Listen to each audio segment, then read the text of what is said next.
Alright, we live. Live with SauceGod. You know how the thing go. Alright, so kicking off this interview, first question I got for you. What do you think about the state? What is your opinion on the current state of the Bahamian music industry? Man, I mean, compared to every other genre, I don't even know if we have a genre. You know? Like I remember a couple years ago watching an interview and it was like a debate. It was like Ronnie Butler and all the old veterans going against like Sammy Starr, and you had one side saying, oh, if you don't do rake and scrape and this and that, it ain't Bahamian music. But you get, I know, I think the identity wise, I don't think we have it in terms of identity wise, but like the state of it, it has a very long way to go, but I hope like I dare to live to see. It ain't gotta be me, it could be anybody, but I hope I dare to see like the shit really take off and be big in the world, you know?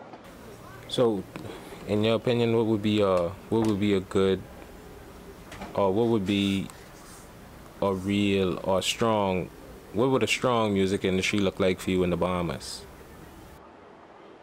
It would look like, what would it look like? Just like a jet, going up and actually seeing someone, an artist, touring, traveling, whatever, shows, whatever, outside of this space, you know, to make money and, you know, just be successful and accolades and, you know what I mean, stuff like that. So, with the internet, you feel like you still feel limited, although we have the internet that give you access to billions of people daily. You still feel as though it's difficult to put yourself out there.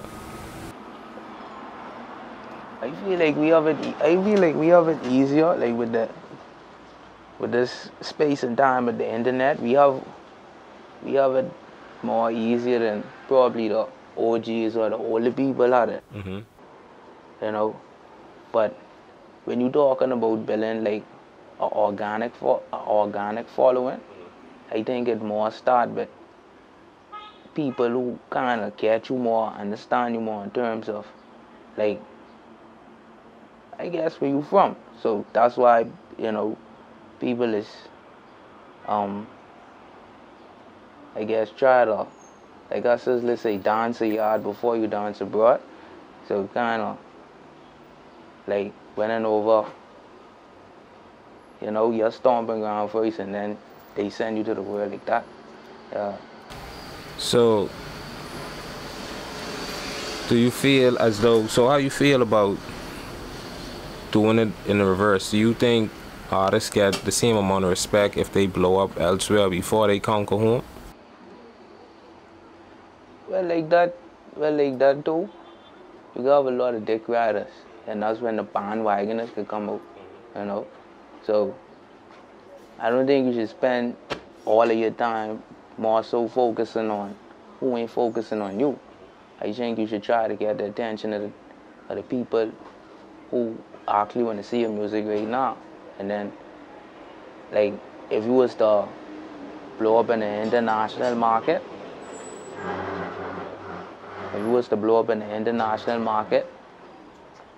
I think your people respect you regardless. Because everybody wanna, I guess everybody wanna claim you after you done have the accolades, you know. Alright, so you were talking about building an organic fan base. What are some qualities you think an artist should have in order to be able to attract people to build a fan base? You gotta be original. You gotta, you know, I think people attracted to good quality content, you know. So don't rush the product. Take your time out, you know. Invest in yourself. Make sure when the people get it, It mightn't have the platform right away, but the people will respect it at the end of the day, you know, and make sure like you leave, you know, content behind that tell your story in a way where, you know, you sleep peaceful and you don't want to rush the process and you put no, you know, talky quality. So I think all of that kind of attract the audience, and I guess they gravitate to real people too. So, you know, just being real with yourself, being a people's person. Like you see some artists, they have the platform, but they ain't really too sociable. Like the Summer Walker lady, you see, she have this big platform, but she look like she can't really resonate with the people the way she should. So it's just about like being down a real person, a real person. Yeah. So how long you been doing music now? I'd say, like what, professionally? Yeah, well, you consider yourself an artist. You respect yourself as an artist. You putting together content on a regular basis. I'd say professionally about two years ago, you know. But I always wanted to get into it, and I always was inspired by it, you know. But I'd say 2 years ago, I decided to professionally take it serious, and you know. All right. So, in that 2 years that you've been doing music professionally, share what are some of the lessons you learned along the way that you think would help someone along that journey? If music ain't really something on your heart, or if it ain't something that you're passionate about, I mean, if you want to do it for fun, you could do it for fun. But you could get frustrated because it ain't really nothing easy. Because it ain't nothing it's happening like right away. So I just learned that it's come with a lot of patience, a lot of time, a lot of investment, you know. Because coming up as like a independent artist, you ain't really get no machine in the back of you. So everything what you have, you gotta come with a pocket for, you gotta do for yourself.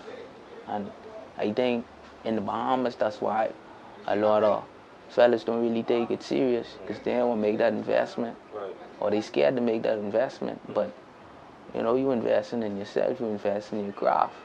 Now, if you're really serious about your music, you can second guess it, and that's fair too. But you know, it teach me a lot. It teach me that it ain't easy. It may look easy, and I think at a certain point it gets easier. But like at the beginning stages, like it's trying to bubble.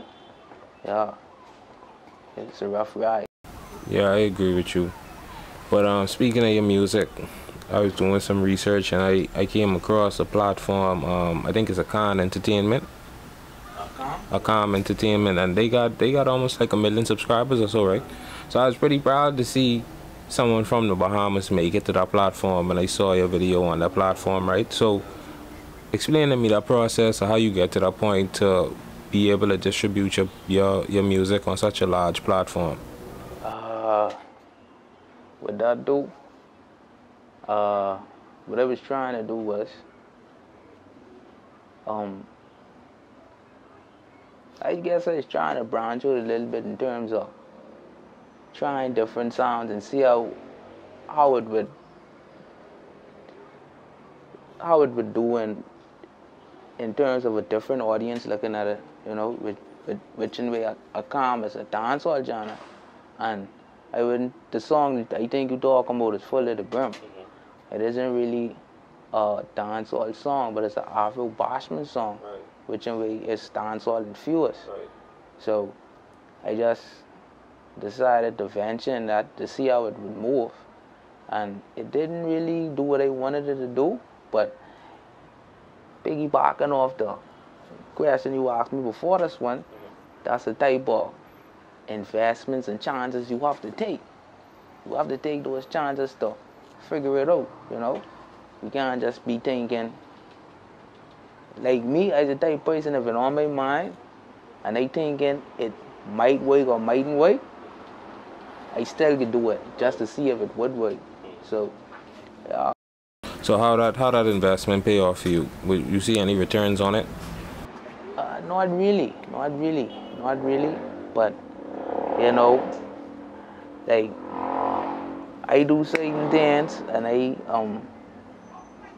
that I personally feel proud of, and it's like people ain't gonna get it right away, but it's like those little things that I do would guide me to do even bigger things. And I think once the bigger things come into play, you might reap more of what you had sown in the past or whatever. So I don't even worry about that, because all of it is just marketing, branding, you know, trying different lanes, different avenues. You seem to have a lot of patience with your career. What helped you develop that patience? And you seem to have a certain knowing that things could work out in the long run. So what helped you to develop that kind of mindset? I know. I know my lady Jamaican, and she always had this saying, right? She used to say, patient man ride donkey, right? And I used to always be thinking, like, what she talking about, patient man ride donkey? But that's just life on the whole, you know? It ain't really a rat race. I mean, it's a rat race, but it ain't a rabbit or tortoise. It is a rabbit or a tortoise race, but it ain't necessarily about being a rabbit or reaching there fast. You know, just take your time, and you can get where you need to go. You know, if you try to speed up the process, you may get somewhere, but it probably mightn't be where you intended to go, and you can get there a lot faster. So what are some of your ultimate goals? Like, where do you see yourself ultimately pursuing music? And I personally, me as an artist, you know, I want to reach the level where I can look at myself and be proud of myself, and the people can look at me and be proud of me too. So what are some of those things that make you proud of yourself? Like I have certain people hit me up, even though it's one or two, you know, people ain't gonna go crazy, and you know, I said, you know, you ain't gonna say fans or nothing. But I have one or two people who has hit me up, and they just inspire. You know, it's weird how people just inspired by your drive, by your determination. You know, people hit me up, but you still doing music, like keep going. You know. So it's like just seeing that motivate people actually make you want to go out and keep going, you know? So, I mean, 2020 been a funny year, right? But what you got planned for 2020 and beyond? Well, 2020, I mean, you know, all the turmoil, I still been working, you know. I still been dropping music, you know. Might as well say One Nation and the Sauce out now. Soulja out now. Sky Juice out now. Full Little Brim out now. Like, the tape out now, and right now I working on my debut album. You know. Release date for it? I really I in the construction mode right now, but I'd say like probably the latter part of the year, maybe the early part of 2021. That should be ready for the road. But everybody just need to tune in and, you know, follow the process. We going somewhere slowly but surely. So locally, you listening to any artists? Anyone catch your ear standing up? Locally.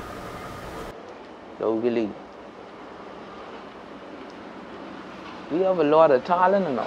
We have a lot of talent, and it's like, it's funny because you would look at mainstream like international artists, and like through the talents we have here, you can kind of see little glimpses of who they inspired by. Like they ain't even gotta tell you who they inspired by, you know. But it's a lot of artists. But if the question you asking is if I inspired by any? No. You inspired this just if it's any local artist that stand out to you, that catch your attention, that you'd say have the potential to go global, other than yourself. Well, I don't sound biased, but they can say me, brother. I can say me, brother. I can say Uni. I say Uni because just it's way Eric, you know, and it's passion. Like we have the same passion, we have the same drive, and you could always know when a person could get somewhere and stay always at it. It's only a matter of time, you know. So I say Uni. Shout out to Universal Flow. I'd say like I don't want to mess up their name. That's a young cat. He have a song named Zombie. I'm familiar. Dreadhead. Scully. Yeah, he different because even though he's a young nigga, like I can listen to the songs and I can see writing music. A lot of them niggas ain't writing music, you know what I mean? So speak about that. What's the importance of writing music? With that part of your process, you write more so than freestyle? I don't write how I used to write no.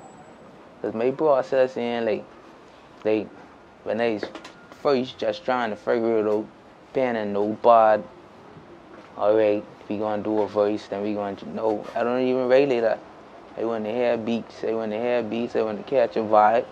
I want to catch a hook. When they catch that hook or that chorus, the song finish. Because they going in the booth and they piecing everything else together.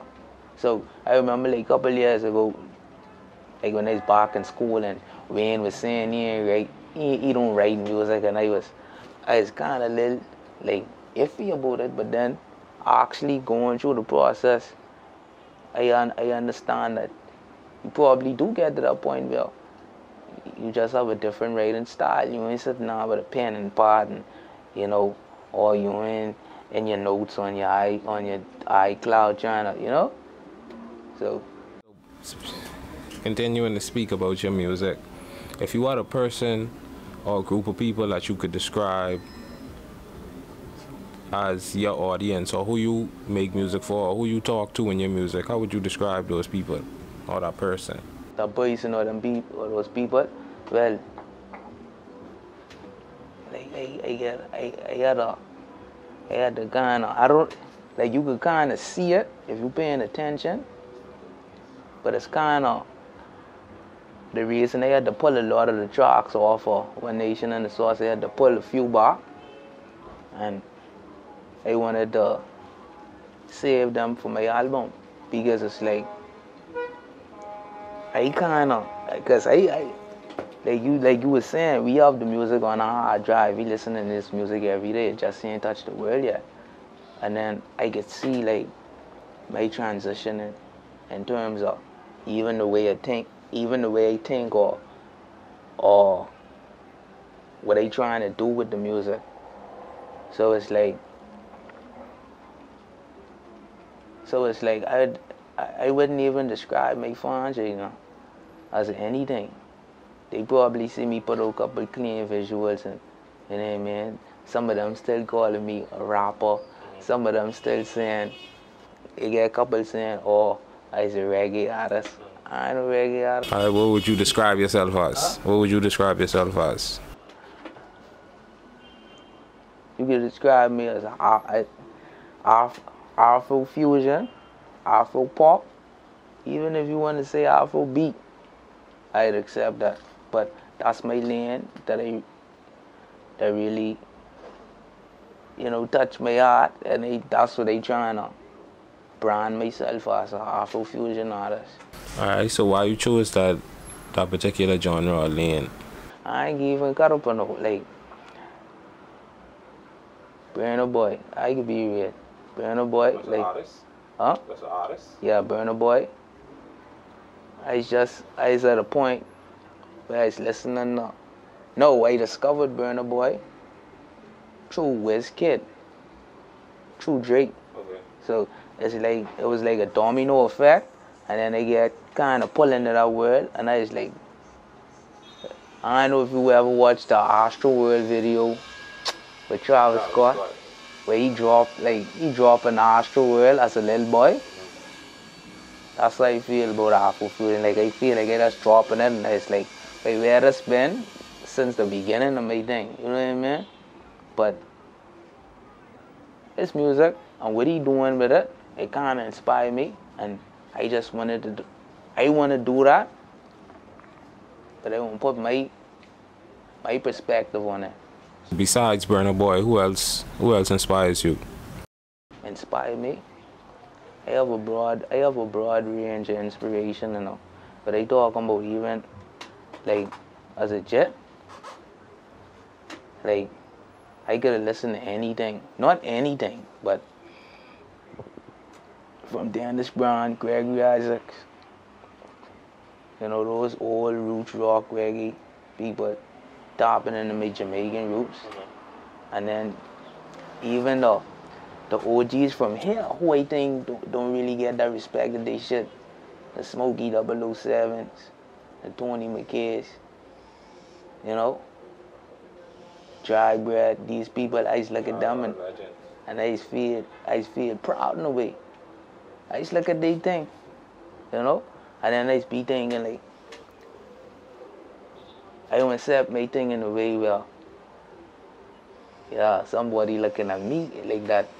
Even if it ain't as big as other people want it to be, if it's one person who looking up to me and I inspire their thing, I say I do a good thing if that's what they do.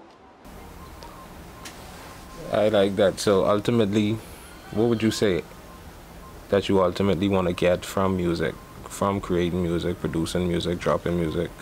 Some people want money, some people want fame. What would you say you ultimately want from music? You could cap if you say you want money from it. You know what I mean? But at the end of the day, like I say, transitioning, I trying to make a certain type of music now. So I know the type of music that I making have a market, but it might not that fast market in terms of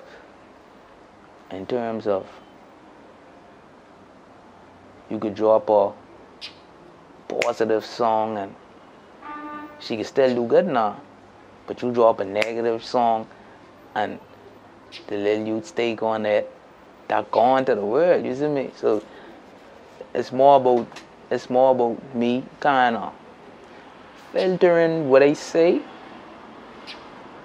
and kind of marching up and what I would tell my children, you know what I mean? All right. So that's a good way to look at it. So would you consider yourself to be being responsible with writing your lyrics? That's how you would consider it? In terms of how you say you would almost write what you would tell your children. No sensible person would tell their children something destructive to destroy themselves, right? So you see it as almost a responsibility in writing? I think every artist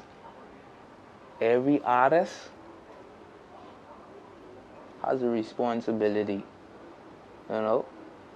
especially if you have that platform, and you get the youths looking up to you, you can't be leading them astray, you can't be saying this or saying that because it's popular, so like 10, 15 years from now, I could be doing music. I could be some way involved with music till my demise. But they saying all right, 5 years from now, if I record music, my music should reflect not only my beliefs, my moral compass. It should reflect me as a person, So I personally can't cap with nobody, I can't come on the record and say, oh, this and that is trapping that, whatever. Right. I telling you, I run now, you serious. People trapping. But I don't find no enjoyment or like giving that energy, you know what I mean? You giving that too much energy. Need to kind of put more of that energy into more positive thinking, overcoming, triumphing, So what leads you to that mentality about pushing more positivity? 2020. 2020, these some hard time, and these time, they kind of bring me closer than ever to spirituality and understanding that, yeah,